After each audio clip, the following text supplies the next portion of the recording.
Well, good morning, ladies and gentlemen. Today we're looking at a fruit fly trap my wife built. It's simply some saran wrap stretched over a bowl, and there's a piece of orange down there that we're letting decompose. And we poked a couple of holes in it, and you can see the fruit flies on top of it. Stay tuned while we show you a side view of them having a little bit of fun with the trap.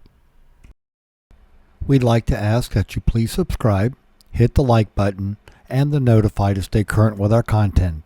Thank you. So here's a side view so you can see the fruit flies a little better against the saran wrap, and there are holes poked in there, and they get the scent of that orange, and they'll walk around it for a while, but then eventually they'll climb down in there and go attack the fruit. But when they go to get out, the holes don't work the same way because of the plastic barbs trying to catch them. So it becomes a very effective trap, and this is how we're keeping the fruit flies that are developing out of one of our sinks, and we're catching them and we're disposing of them outside. So ladies and gentlemen, that's a little tip there for catching fruit flies if you have that problem. This is my wife's handiwork, and I want to give her all the credit for it. So we hope you found all this useful and informative.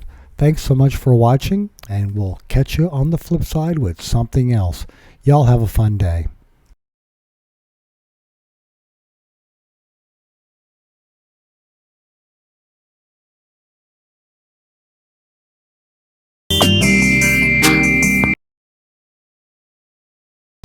Forget buying expensive toys for your kittens and cats.